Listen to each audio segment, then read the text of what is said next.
BibleWorm, BibleWorm, reading the Bible with BibleWorm.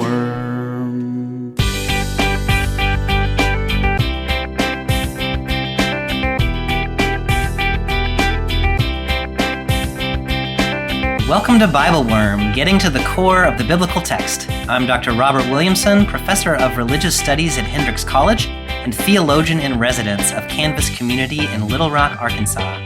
And I'm Dr. Amy Robertson, Director of Lifelong Learning and Music at Congregation Or Hadash in Sandy Springs, Georgia. We're here every week to discuss the biblical text, both as biblical scholars and as people of faith, one Jewish, one Christian. This week, we're entering the Christian season of Advent with a reading from Jeremiah 33. The text given to us by the Narrative Lectionary is Jeremiah 33, 14-18, a lovely text about a righteous king from the house of David who will restore Jerusalem. But the hope offered by that short text seems naive in the context of the rest of Jeremiah 33, which takes place against the backdrop of the Babylonian siege of Jerusalem, with Jeremiah in prison, anticipating the destruction of the city yet to come. In that context, the passage speaks a word of hope, but one muted by the pain and suffering that must yet be endured for an unjust world to be dismantled and for a righteous one to take its place. We struggle with this text, to be honest. And for the first time ever, one of us has added a postscript to the podcast after mulling it over for a day or two. Welcome to Advent, y'all. This text is painful, but it is also beautiful. Thanks for joining us.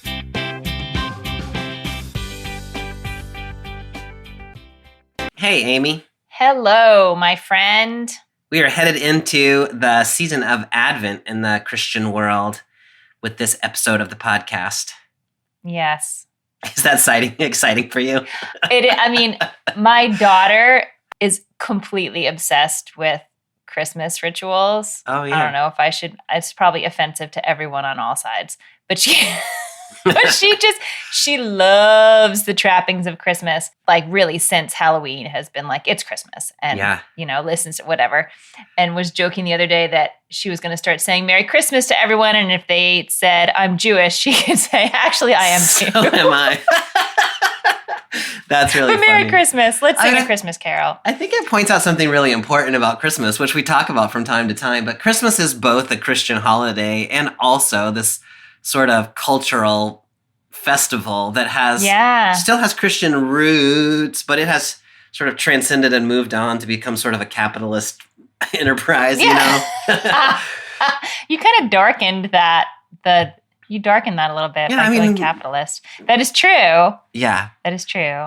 So it's interesting, like both being a Jewish person who tells people Merry Christmas, but it makes total sense in that sense of like the cultural festival.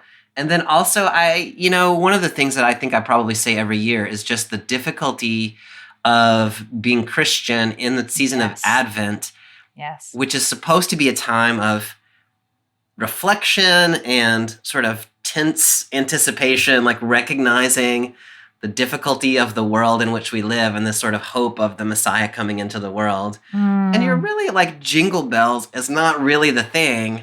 Yeah, that is not the season quite. There's anticipation, but it doesn't have that tension in it culturally, if you're taken out of any religious context. Yeah, I think it's hard what the Christian community is asked to do to hold the sort of cultural holiday and also the religious piece of it. Yeah.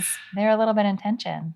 There's 12 days of Christmas actually that begin on the 25th and last until Epiphany on January the 6th. And so in theory, Christians are supposed to kind of be in that celebratory jingle bellsy mood from the 25th for 12 days.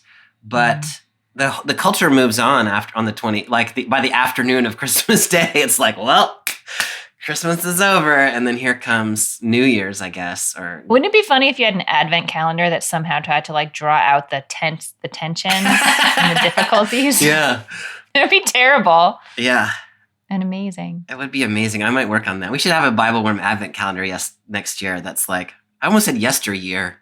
Who says yesteryear? Wow. We should have had a BibleWorm Advent calendar yesteryear. We should have. And it could draw out all the bad things happening in the world. That's great. Like this text that we have before us today is a really difficult Advent text, especially the way that BibleWorm, is going to approach it. Yeah.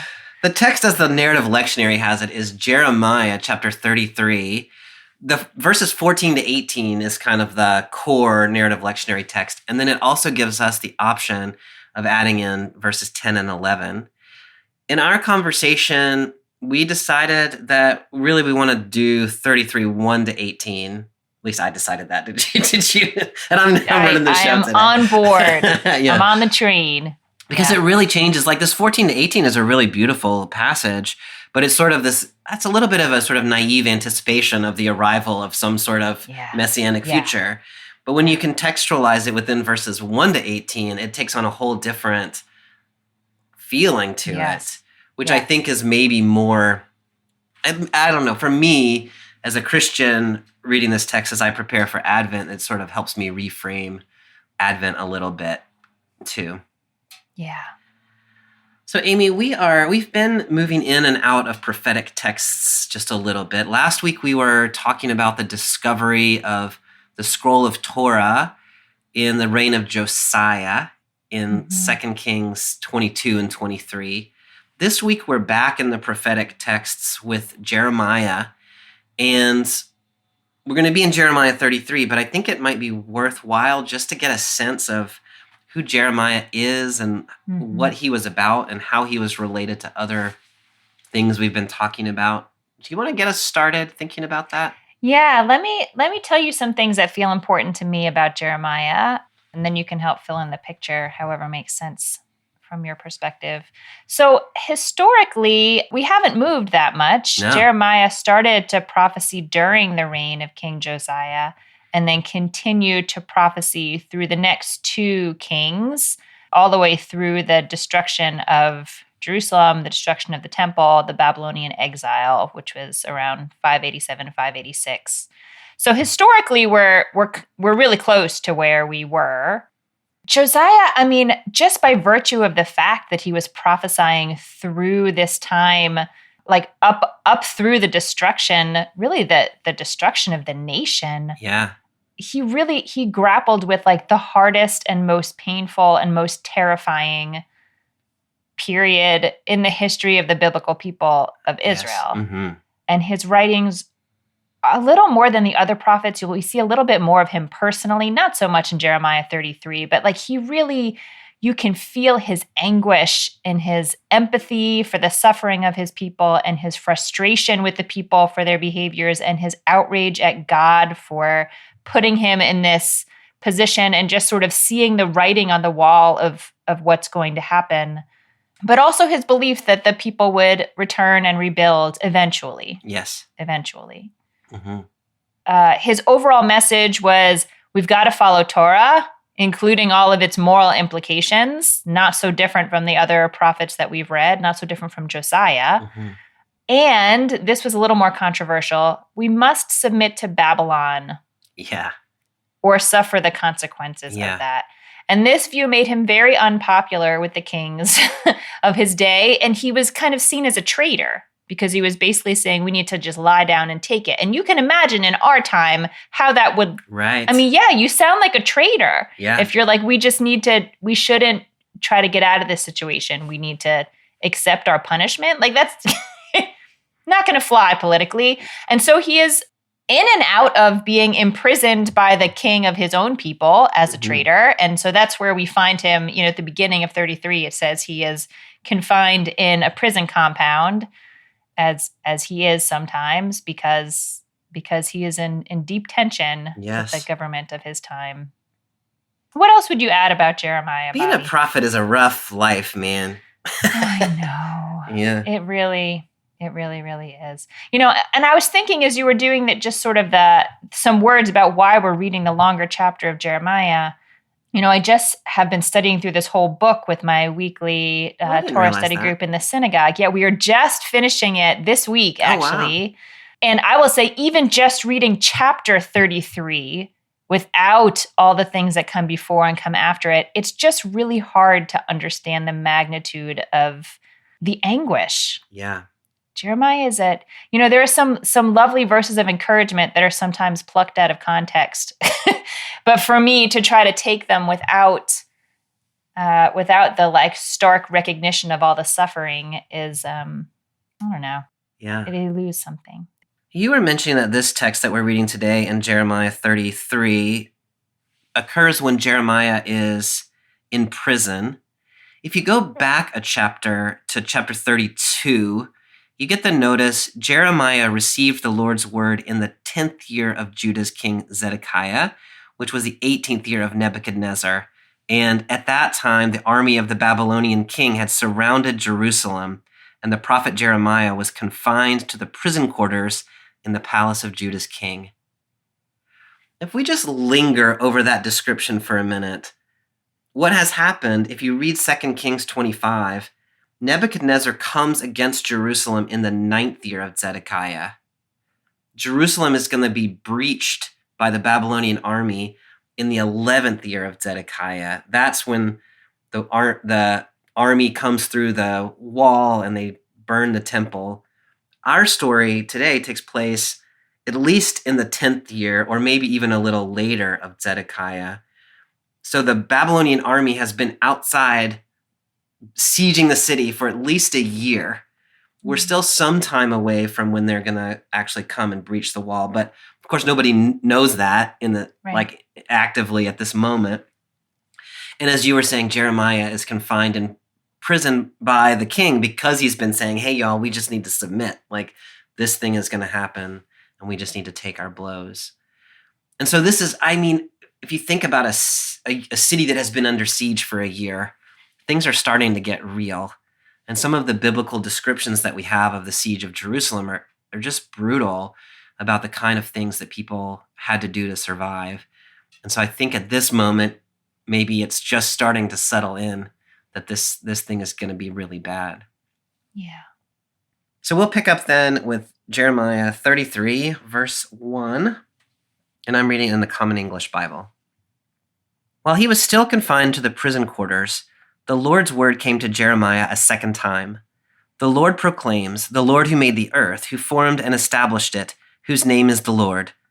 Call to me and I will answer and reveal to you wondrous secrets that you haven't known.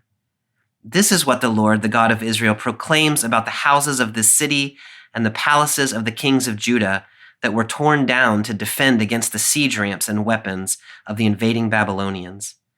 They will be filled with corpses of those slain in my fierce anger. I hid my face from the people of this city because of all their evil deeds, but now I will heal and mend them. I will make them whole and bless them with an abundance of peace and security. I will bring back the captives of Judah and Israel, and I will rebuild them as they were at first. I will cleanse them of all the wrongdoing they committed against me, and I will forgive them for all of their guilt and rebellion. Then this city will bring me great joy, praise, and renown before all nations on earth, when they hear of all the good I provide for them. They will be in total awe at all the good and prosperity I provide for them. Merry Christmas? Yeah. Yeah. I want to start with this image in verse 4 and 5 of the houses of the city and the palaces of the kings torn down and filled with corpses. Yeah. How do you envision that? What do you think is the significance of that? To think about people's like homes. Okay, so I see sort of two things, like just the houses and then the palaces. And so the houses as sort of this really sort of like intimate space of safety, and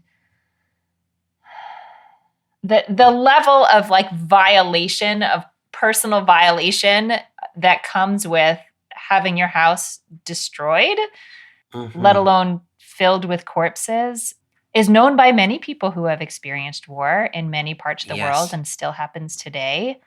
And to have that sort of alongside the palaces being destroyed, like the palaces are more like symbolic of, it doesn't have that intimacy at all, but it has that sort of, it's symbolic of the power and the dignity of the nation as a group. You know, it's It's more, it's like both the symbol is being brought down low and this really sort of personal, intimate space is being brought down low. And to have them filled with dead bodies. I mean, again, it's just, I have not lived through anything like this personally in my life, but the accounts that I have read of war and destruction around the world, I mean, this is exactly what it's like. That suddenly spaces that were once beautiful and symbolically important literally become morgues. It's pretty bad, Bobby. This is bad. It's really bad.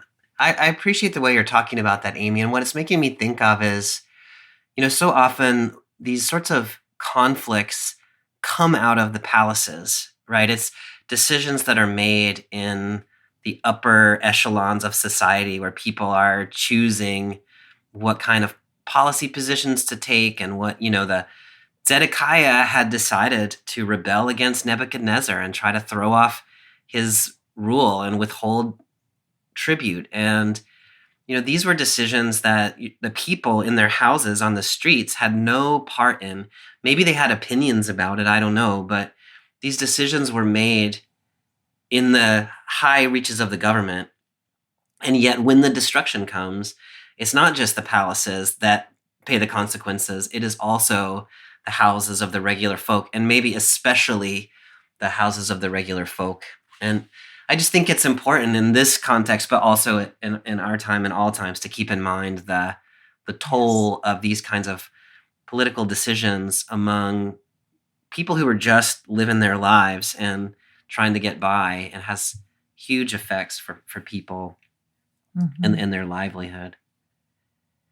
This is just sort of like a clarifying question, I think. This hasn't happened yet, has it? This is like sort of this... It's like the horror that's on the way to the hope.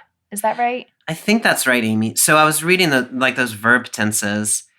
Yeah, and my translation has things tensed a little bit differently. Oh, than interesting. Yours does, but so it's clearly complicated. The way the CEB has it is the palaces and the houses that were torn down will be filled with corpses.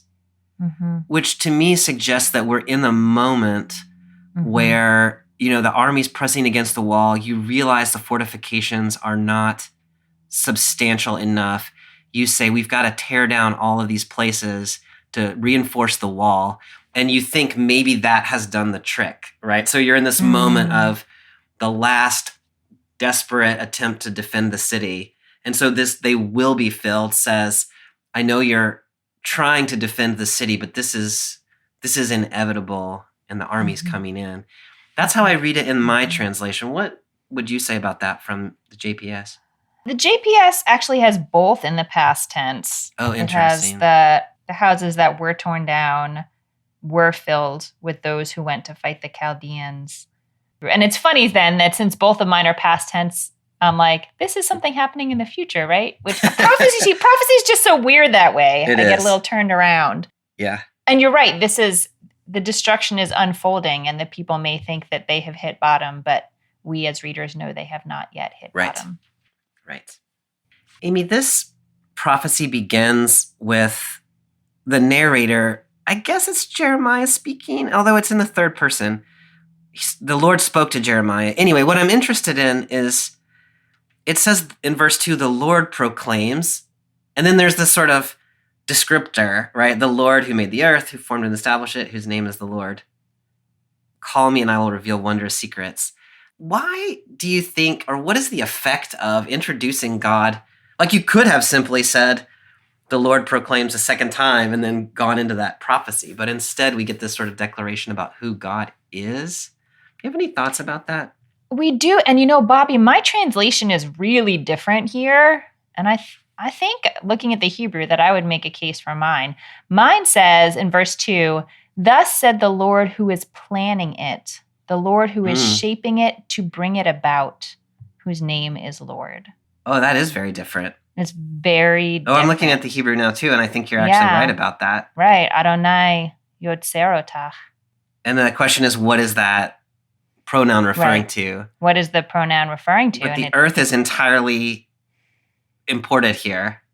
And so I read that as like who who is planning what is happening, like God who is doing this thing, all the things, the good ones and the bad ones, or the punishing ones and the healing ones.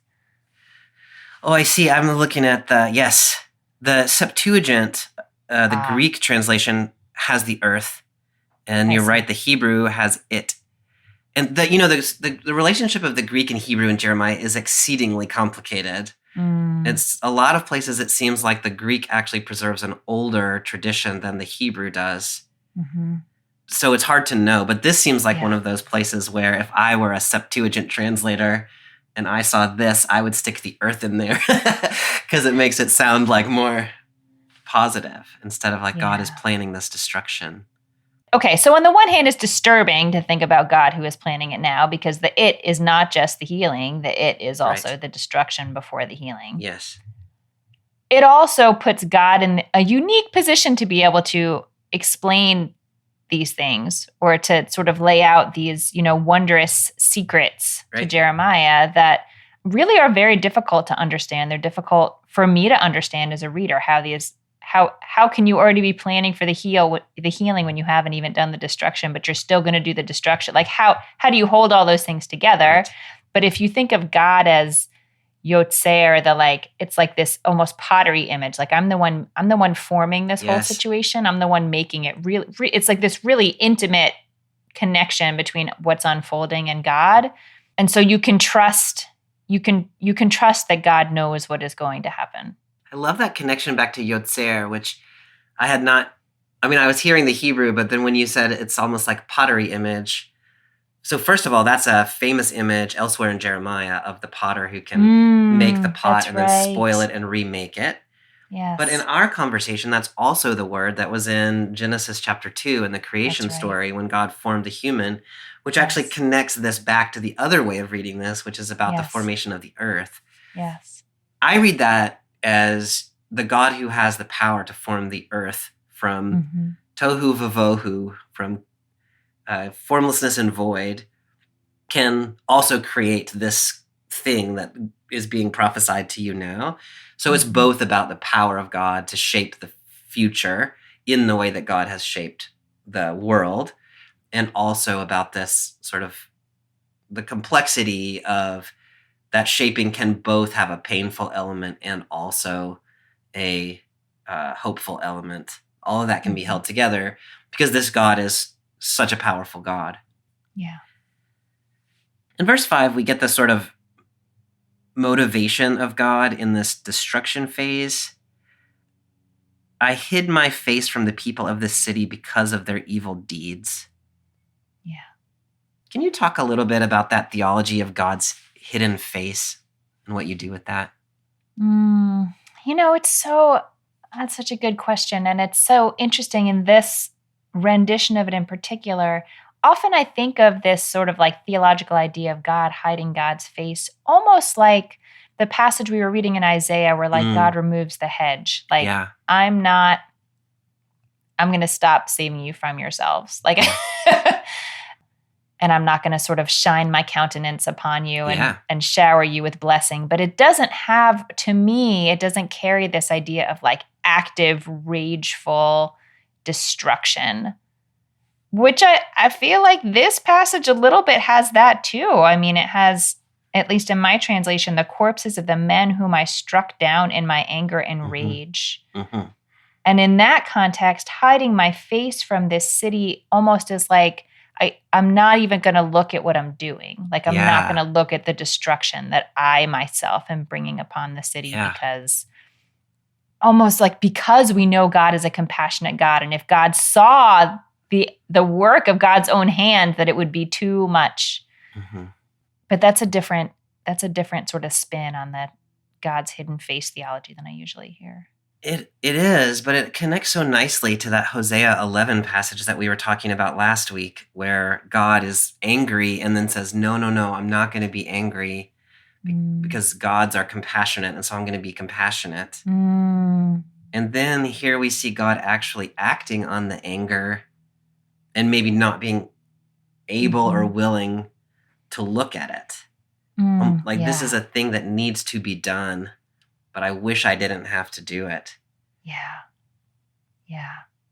I think Hosea and Jeremiah are taking, I don't think we need to make them saying the same thing, but they are wrestling with this issue of how do we think about God's anger and destruction and compassion all at the same time.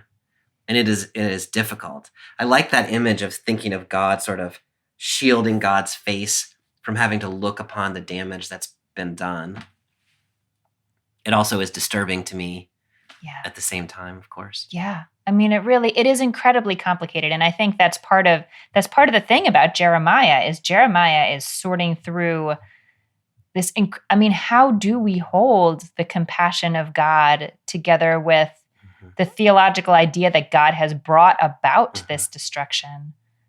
And what do we imagine comes next? Yeah.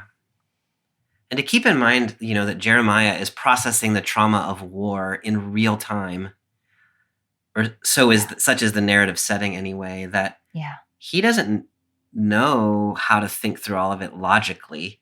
He is thinking through what he sees in the streets and trying to relate that to his understanding of the Deuteronomic theology that God does punish wrongdoing, and also this belief in God's compassion.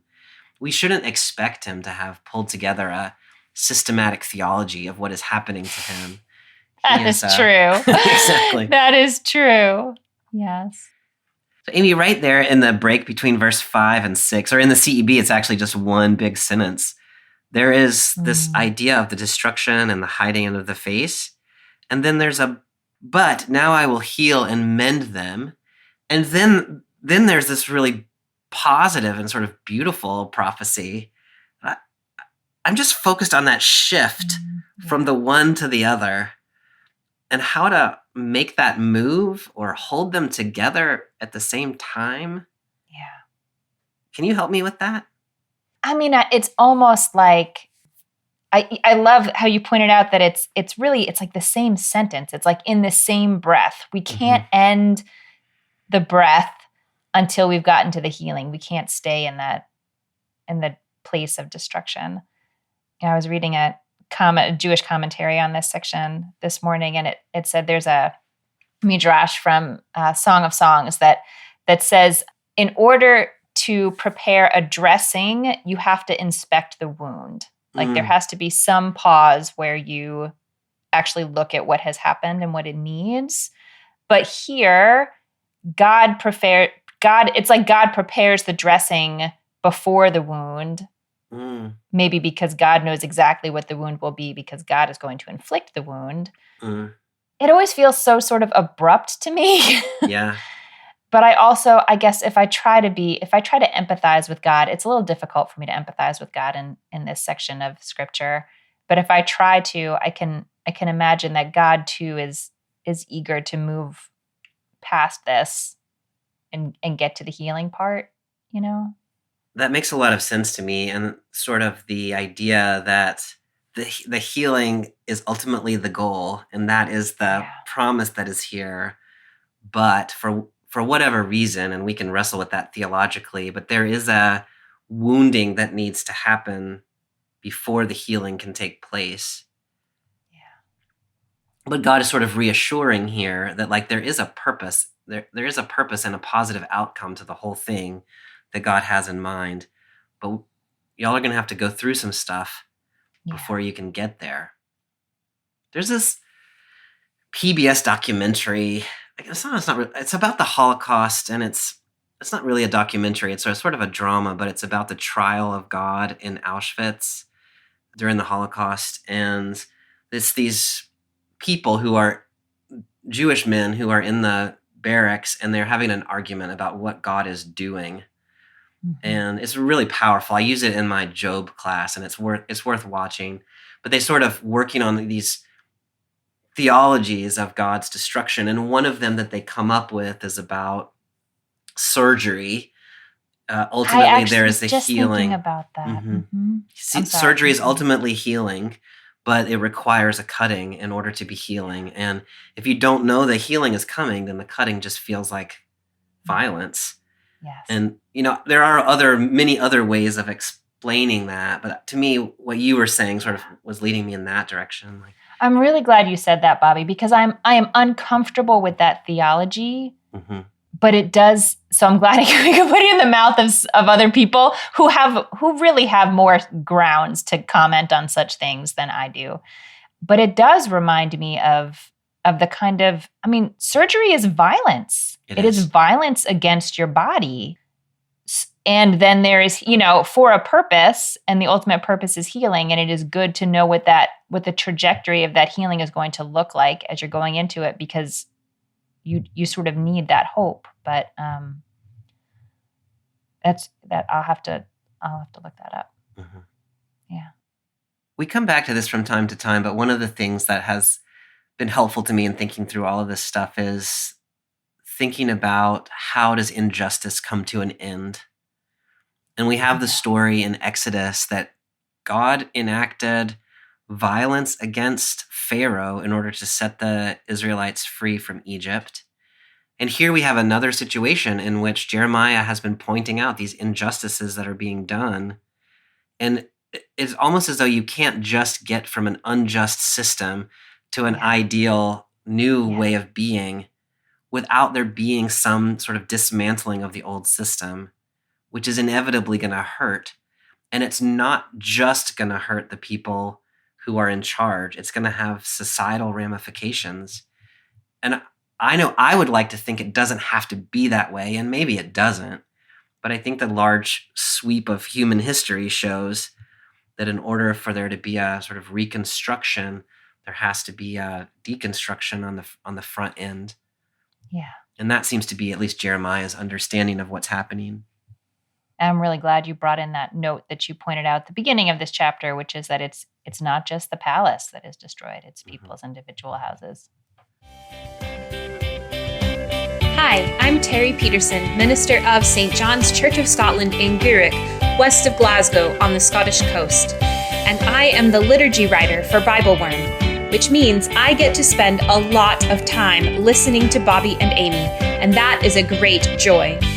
It is fascinating to hear them read and talk through stories I thought I knew pretty well, since I'm starting my third time through the Narrative Lectionary now. I always come away with more ideas than I can fit into a liturgy or a sermon, and working with them has deepened my own spiritual life as I write liturgy that follows the contours of their conversations. I appreciate that they don't shy away from the difficult parts, and that they always find connections between these ancient texts and our contemporary life.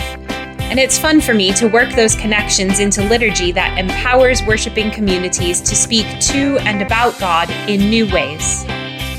If you join the BibleWorm Patreon at the Liturgy Worm level or higher, you'll have access to those liturgies and prayers that you can use or adapt, as well as early access to the podcast. Or there are other levels with different benefits, including Bible studies, access to the BibleWorm Collaborative Discussion Group, and more. Visit patreon.com/BibleWorm podcast to help Bobby and Amy continue creating this incredible resource for people of faith around the world. And now back to this week's podcast.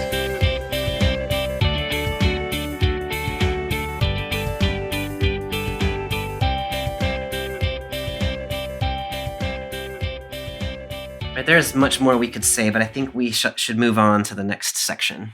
Okay. I'm picking up in verse 10.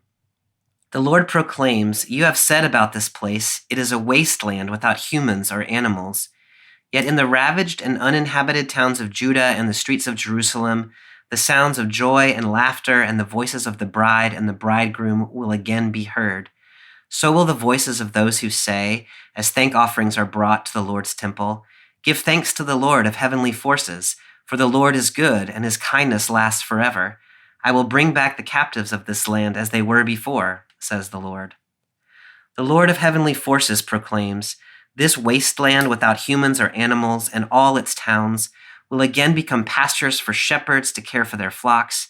Shepherds will again count their flocks in the towns of the highlands, the western foothills and the arid southern plain, in the land of Benjamin, as well as in the outlying areas of Jerusalem and the towns of Judah, says the Lord." The image that's here twice is a wasteland without humans or animals. I'm just curious what you make of that image as a way of talking about the destruction that's taking place. I think the first answer that popped into my head is it's a on the one hand, it's really overwhelmingly sad. Mm-hmm. And, I think about these images of places after a war when everything has been destroyed and everything has been destroyed, like the natural world and the, cultured, whatever world, whatever we want to call that. But at the same time, it's, I guess in this context, maybe like a clean slate, like a place where things could possibly grow again, but haven't. So it's like this open period where it's like a question mark. Like, will this be a desolate wasteland forever, or can something new sprout here? The way you said that made me think of two things. One is we've been talking about how the decisions made in positions of power affect humans who are not in positions of power. And the way you were talking about that extrapolates that also then to the natural world, animals and plants that also pay a great price for human sinfulness. And I think that image of the wasteland without animals captures that in a really important way. The other thing is you were sort of helping me connect this to that Isaiah passage, especially from a couple of weeks ago now, where the vineyard is overrun or where the tree is chopped down. And this is an even more like one step even past that, which is everything has been completely eradicated, and yet there is still hope of a new future. Yeah. We get that sort of new future said in several different ways here, which I think are really lovely. The choices, the joy and laughter of a bride and groom, thank offerings coming to the temple, shepherds counting their flocks. Are there any of those images that stand out to you in a particular way? Yeah, actually maybe more than one of them, but I'll say first that the bride and bridegroom, if you've been reading through the whole book of Jeremiah, 3 times already, Jeremiah has said the opposite of this, that the sound of joy will be silenced and will be banished. Like that's part of what's coming here.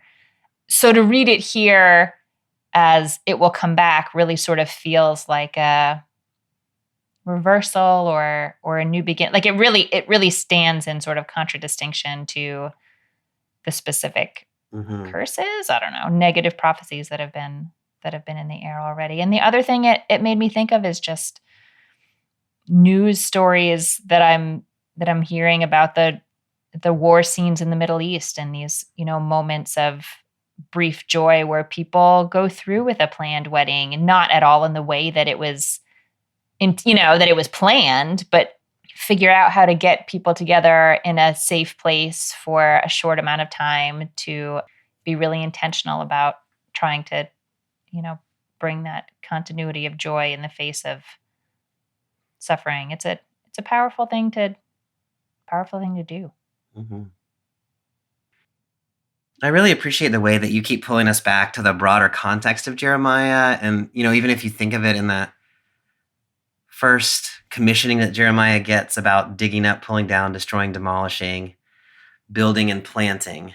And so we're really at that moment between the 4 destructive verbs and the constructive, hopeful verbs. But if you forget the part that came before, you just end up with this sort of naive hopefulness.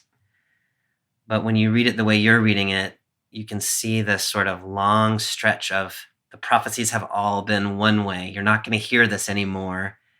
And now suddenly, now you're going to hear it again. It just feels different. Yeah. If you've been hearing, there's not going to be any more joy. And now there's possibility of joy. Yeah. The image of the shepherd, it sort of lingers over it for kind of a weirdly long time. It's so lovely. What do you see in there? Well, the thing that was standing out to me is just, this is like just people living their daily life. It is not like your wedding day is like a particular day of joyfulness, which is great. And I'm glad that people get to celebrate that again. But this is just some shepherds counting their sheep, doing their thing that they do every day.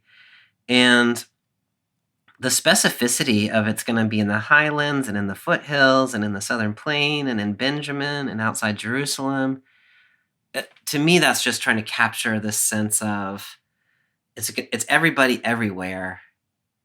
They've all been pulled into this destruction together, and they're all going to be part of this renewal together. Yeah. When you said that's a really lovely image, were you seeing something other or more? I mean, I love the way that you said that it's just the sort of the normal everyday, which after destruction, we sort of realize what an enormous blessing, how many enormous blessings are already sort of baked into our normal everyday. My translation, I can't remember if yours had this turn of phrase exactly, but I really loved it. Sheep shall pass again under the hands of the one who counts them. Which I feel like certainly could be shepherds. Yes. And also, we could look at one thing that I didn't say about the marriage metaphor was, I mean, it's not explicit, but maybe there's also, we've been talking about God and Israel and the sort of various metaphors used for them. You could import some of that idea. Yeah. And same with sort of shepherd and flock here. Oh, I like that a lot. Yeah. There's just a writing RIGHT-ing of everything that's been toppled. Amy, this description here of people coming to offer thanks in the temple, I'm just thinking about that in the context of where Jeremiah is in the middle of the siege, with God saying, I'm so angry, I'm about to destroy you. And here's an image of people giving thanks to God for God's goodness and kindness that lasts forever. I'm just caught in that tension between the reality on the ground at the moment Jeremiah is making this prophecy and this vision of God's restoration and the receiving of that as endless goodness. Yes. I don't know what to say about that. I just am noticing it in the text. It's really hard to see how to get from here to there. I mean, I think it feels like a farther away sort of vision, because it's not just about a restoration of calm. It's about a restoration of like enduring trust and like a behavior, but also sort of an internal state among the people. And they haven't even hit bottom yet. Like, right.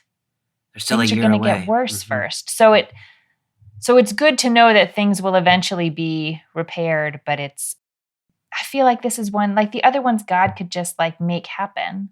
And maybe this is a weird theology that I have, but I feel like this one, something has to be requited. There has to be a reciprocity here. Like the people have to want to do this and have to believe in the enduring goodness of God. I love that, Amy. So the people's sense of trust in God may be somewhat shattered in this moment or in the year to come, but there will come a moment where they will be able to trust again. Yeah. And this is envisioning that, even if we're not in that place just yet. Yeah. I also appreciate that you keep pointing us back. Like, I keep wanting to breathe, like, we're at the end, but you keep pointing us back to they're in the middle. And historically, that is exactly true. We're a year into the siege. We're still a year away from the worst of it. And so this turn Jeremiah is making is a turn that he's making in the middle of a traumatic situation. He's able to see a future hope, even though there is absolutely zero evidence of that future hope on the ground.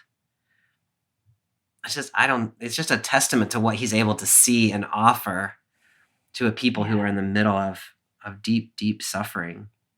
Yeah. That brings us to the narrative lectionary text for this week,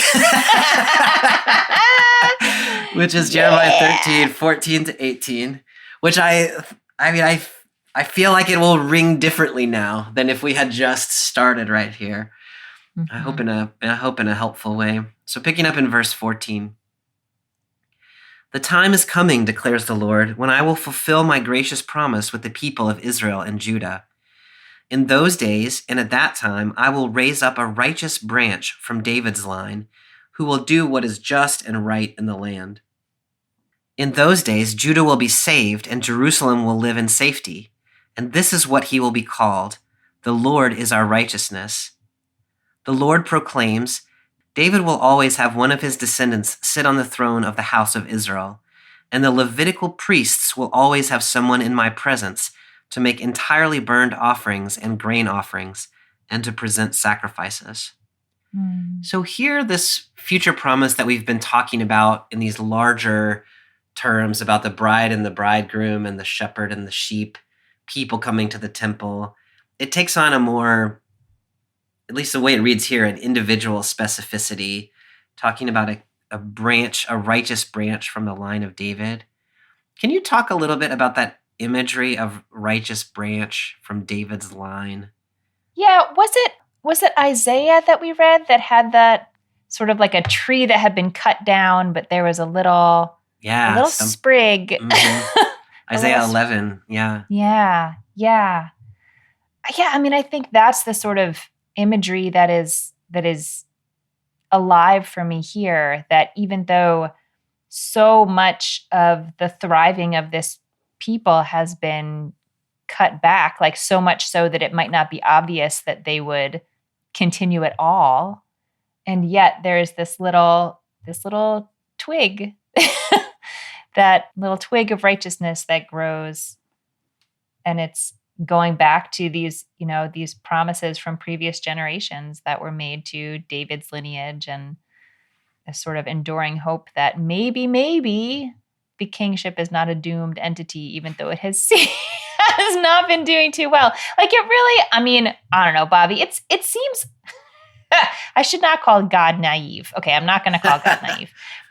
But like, this is really, I feel like the hope in this dream is getting bigger and bigger and harder to believe, because now it's like precisely the institutions that caused all these problems in the first place, right, for which the entire people, many innocent people, have been destroyed.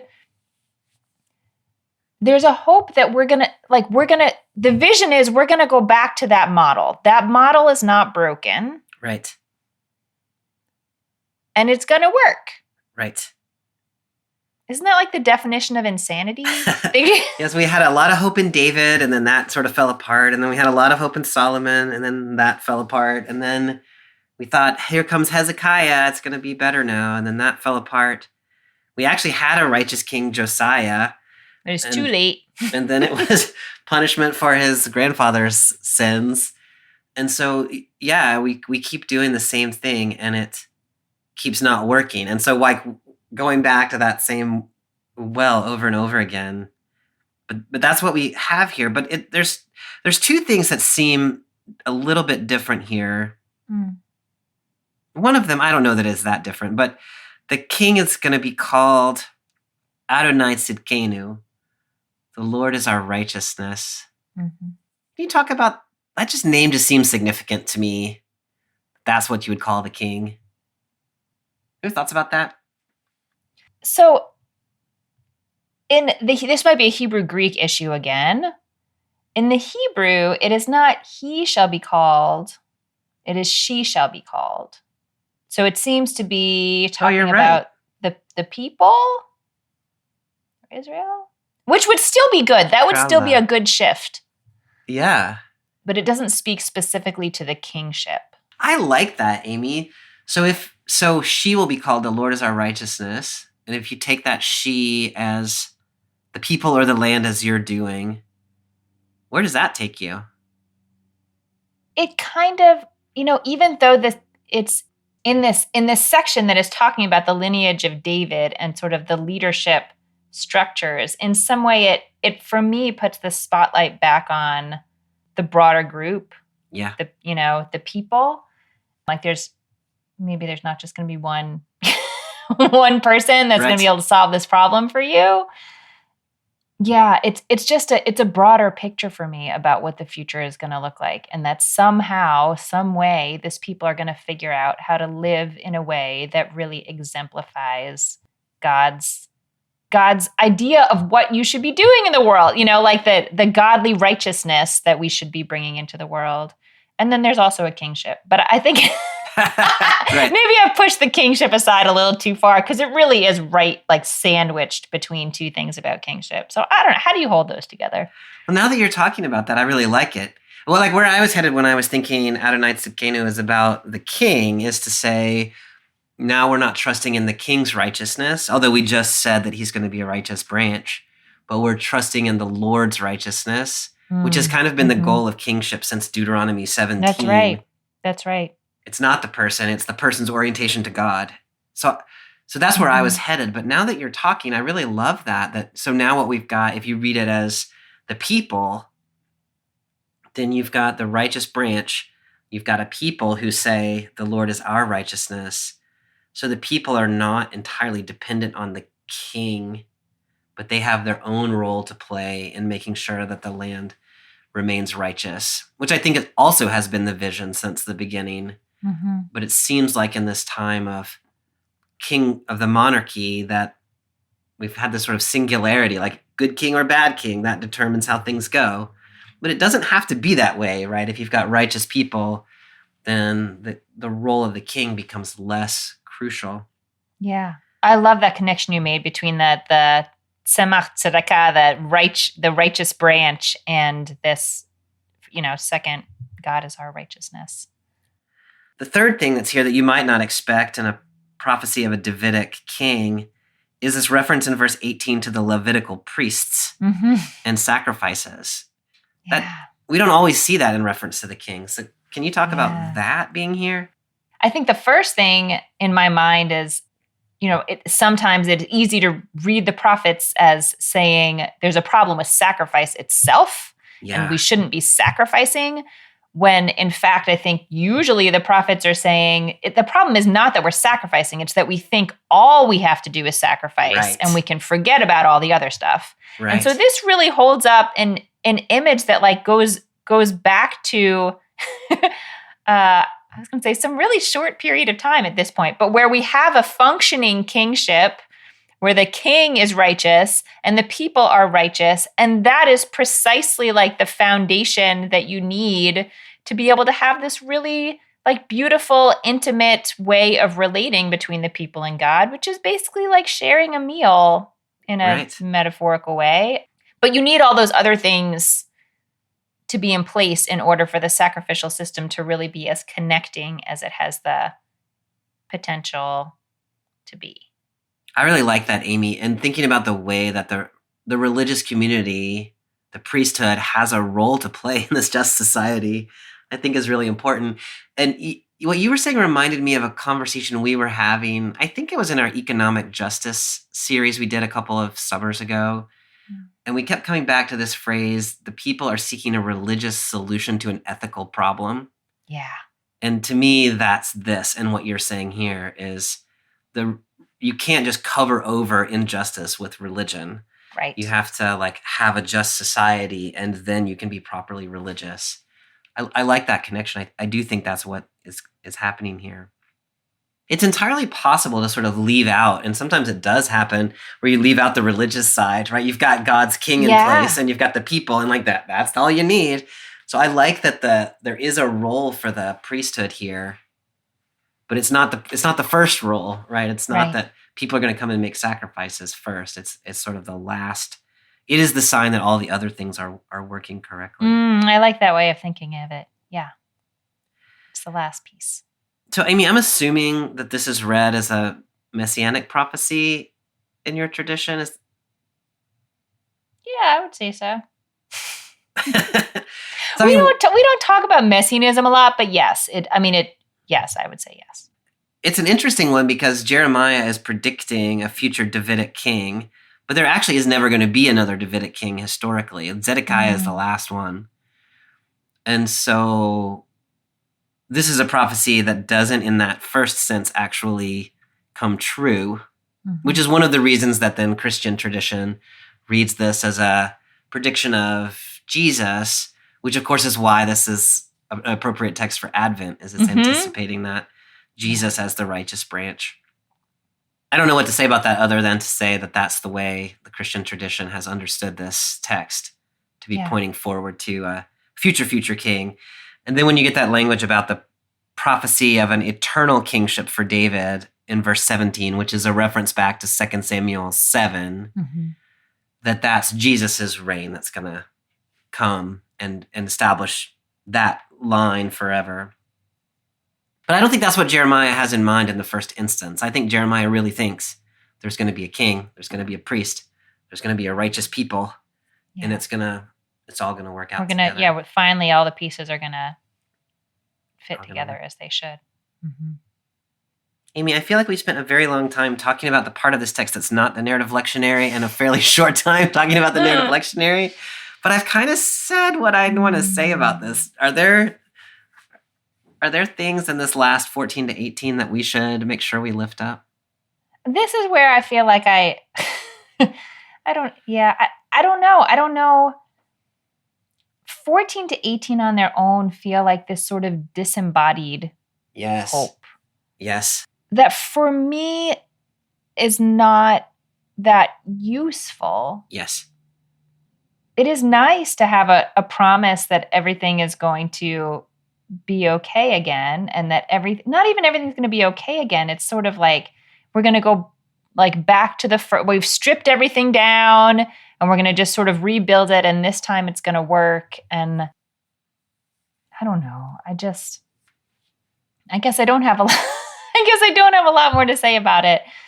This isn't the text that I would like turn to when I most need a word of hope.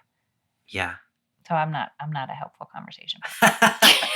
It's so interesting for you to say it that way, because I agree with you. When I just read that 14 to 18, I thought, I don't know how to bring a word of hope out of that, because it's sort of a naive sounding hope. Yeah. And then so a lot of the work for me is like, but when you can say that within the context of 1 through 13, it sounds different. It sounds, here is a hope against hope that is being articulated in the middle of a siege from prison, when the houses and palaces have been torn down to reinforce the defenses, which are going to fail, and that it's going to get bad. Here's a word of hope. Yes. And it's that act of hoping in the midst of all that other stuff that to me is really useful, rather than this disembodied hope of just those verses. I totally agree with you. I think that is the magic and the power of this chapter. So if we're reading it that way, and you're thinking about our world that we live in now, and trying to bring I was going to say a word of hope, but what I really mean is something useful out of this text that speaks to the context and the life of faith, what would you say? Yeah, I mean, trying to sit with that question of what it is to truly receive a prophecy of hope and restoration before you have even hit bottom. Like, it's going to get worse. And to hold the belief that it is the very deity who is going to save you, who is going to make it worse first. I don't know, maybe to some people that feels good because at least someone's in control. But to me, that does not feel good. I want to say two things about restoration and hope in the context of Jeremiah and in the context of war. One of them is that 2 chapters earlier in Jeremiah 31, there's another sort of vision of a very joyful, sort of exuberant vision of when the exiles will come back to Jerusalem, and they'll be so happy to come, and everything's going to be great again. And it's almost jarring to read it in the context of, like, you've just heard how bad things are going to get, and that hasn't even happened yet. And so it just feels, there's this strange disconnect in me when I read the joyful vision. And there's a part where God says, I will bring them back with compassion. But the word that's used for compassion is not the word that I would have expected for compassion. It is tachanunim, which is pleading. I will bring them, like, it's usually a word that's used to describe prayers that my community offers on weekdays that's like begging, like asking for forgiveness and asking for help. And for me, it has been really helpful to imagine that there is some kind of real repair that happens in there between the relation, that there's a real breach in the relationship between God and Israel, both because of Israel's behavior and because of God's violent response. Yeah. And there is repair that happens on both sides of that, that it's not just Israel. Yes, Israel has to grapple with what it's done and figure out how to live righteously. And also there is a compassion that sort of melds into the world of begging the people to come back because God needs the people too. Mm-hmm. And I say that knowing that that's not actually what's in this chapter, but I felt the same way reading this chapter in some ways, that it's trying to give you hope, but it's at this moment that I just don't know. I don't know how to receive the hope while they're still going down, while they're still descending. So I think that's a terrible answer, Bobby, but but I don't know what else I can offer. This one's hard for me. Why is a hopeful chapter hard for me? What is wrong with me? Yeah. I mean, it's that issue of trying to articulate hope when things are still getting worse. Yeah. And they need to still get worse. I think that's the extra part, is God is saying not just it's bad, but like it is bad for a reason. Mm-hmm. Which to me is partly hard because it feels true to the moment in which we live. Things feel bad. Hope feels naive when you just say it'll be fine. And there is this sort of sense that there is some undoing that needs to be done. In Jeremiah, the situation is that the people have been living unjustly, right? They've been violating the Deuteronomic covenant, which is all about justice for the widow, the orphan, and the stranger. It is also about other things, but following the ways of other nations and things like that, following other worldviews that are given to you. But at its core, it's about justice. And here the people, when they say the Lord is our righteousness, that's what it's talking about, is right living. And so, they have gotten off the track and they have created a world that is unjust, that is causing damage on a daily basis to the most vulnerable people. And that has to stop. And part of what's so hard about this passage, I think, is acknowledging that that is true in the time of Jeremiah, and I think in our own time. And that the undoing of things, whether it's God's doing or whether it is the natural way of things, is painful. But before there can be hope that the world could yet still be different, the world that has been built on injustice has to come apart. I think it sounds really differently when you speak from a position like I do, as someone for whom the current system works quite well. And so this is all about loss to me. There are lots of people, and many in my circle, for whom this current system does not work at all. And so the notion that it might fall apart doesn't actually sound that much worse than what they're already living through. Yeah. And so there is a hopefulness in this system that has kept you vulnerable, might fall apart and something else might replace it. That's actually a hopeful message, even though that process is going to hurt for everybody. Yeah. Within the context of Advent, which is where my tradition is, I think this is a really hard passage and a really important one, because it is exactly the temptation you're talking about, to read 14 to 18 as disembodied hope, sing jingle bells, and say the world is going to be great, y'all, without recognizing that the first movement of Advent is recognizing that the world as it is currently constructed is not reflective of God's righteousness. And that in order for that hope to be embraced, there's some work to be done, and it might well be work that hurts a lot. then you can be hopeful about the future. But if you don't acknowledge that that is true, then the hope is it's a false hope, and maybe even a damaging hope. It's not. I mean, I don't want to stand up and say this in a church on a Sunday, right? I don't even really want to say that on a podcast, Yeah. But I think that is the world that we live in, and if we want to say these hopeful things, we have to acknowledge that there is pain that has to be, and loss that has to be experienced. And maybe we're in the middle of it. Maybe we're partway through, but it's not done. And then we can be hopeful.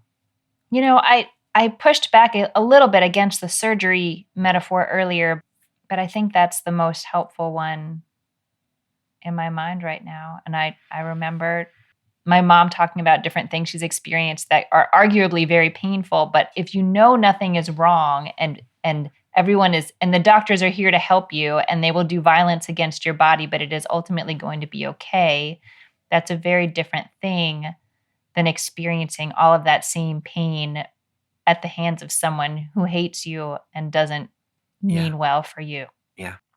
So I can recognize the difference there. Yeah. The other thing that I just want to lift up again is that Jeremiah himself as a prophet, the ability for him to be in prison in the middle of this moment when everything is falling apart, not to say something that sounds naively stupid to people who are suffering, but yet something that offers hope for the future, even while it acknowledges the horror of the present. It is a remarkable thing that Jeremiah has done. And I think the argument might be that faith communities today need to try to do the same thing, which is a difficult, maybe impossible task. But I think that Jeremiah here gives us a model for what could be the voice of the community of faith in a time like this. Yeah. Not an easy one, but a true one. All right, Amy. Well, happy Advent. I'm going to start working on our calendar, Bobby. It's going to be great. Next week, we are in what is a traditional Advent text in my tradition, and quite a famous text just in general. We're in Isaiah chapter 40, the beginning of the post-exilic or the end of the exile, Isaiah. Really lovely, lovely text. Yeah, it's a beautiful one. I look forward to it. Me too. See you next time. Bye. Bye. Hey, y'all. It's Amy. It's about 24 hours after Bobby and I recorded that last episode, and that text has just been nagging at me, and I've felt unsettled with my concluding comments at the end. And so I've thought a little more and want to add a little postscript. Here it is. The thing about this text, the beauty and the really awfully big challenge of it, is that it asks us to hold both the real and legitimate suffering and fear and uncertainty alongside hope that a seemingly impossible dream will yet come true. It feels particularly pointed to me that at this moment in the text, at this moment that the hope is offered, we have not yet hit bottom. We are far from the bottom. This text is not saying, it's all up from here, your suffering is over. It doesn't actually tell us anything about what will happen tomorrow, or even what will happen to our own bodies or in our own lifetime. It's not that kind of prediction. And it doesn't tell us not to be afraid or that the suffering isn't real. It says what seems impossible is not impossible. At any moment, it could be the moment that God will break through and bring this vision of peace. It reminds me of our conversation about Sarah and how she laughed to hear that she'd have a child. Everything in her life, everything she had ever known, indicated very clearly to her that this was not the case. Sometimes in those painful moments, the certainty of resignation to that fate, to that loss, is more comfortable, is almost easier than perpetuating this state of uncertainty forever. So Sarah laughed at this truly ridiculous prediction, and then the impossible happened to her. It sure did. As we talked about in that episode, though, this doesn't negate the suffering of women who cannot bear children. It doesn't promise that God is going to make a habit of doing this kind of thing, and it doesn't tell anyone, except Sarah in this case, how things will turn out. All it says is, the impossible is not impossible.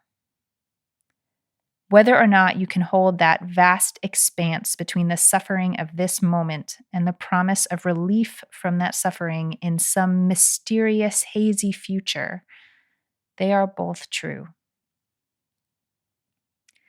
It is so easy and so tempting to try to use the hope to erase the suffering, or to let the suffering take up all the space and leave no room for hope. But this chapter asks us to hold both.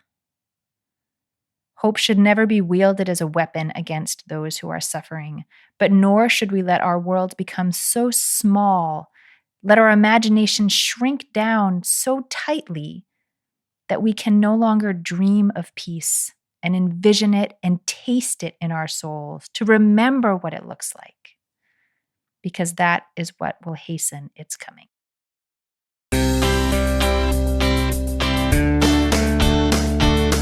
Thanks for joining us for this week's episode of BibleWorm. If you've enjoyed this free podcast, we hope you'll help us keep it going by joining our Patreon for as little as $4 per month. You can also sign up for other goodies like early access, video lectures, weekly liturgies, and more. Visit patreon.com/BibleWormPodcast for details. BibleWorm is produced and edited by Bobby Williamson. Our theme song is sung by Colin Bagby, and our theme music is The World at Large by Dano Songs. Many thanks to all of our Patreon supporters for helping make this podcast possible. Join us again next time when we'll host a special live episode of the podcast from our retreat with a group of pastors hosted by the Omaha Presbyterian Seminary Foundation. We'll be discussing Isaiah 40, 1-11. Until then, keep on digging.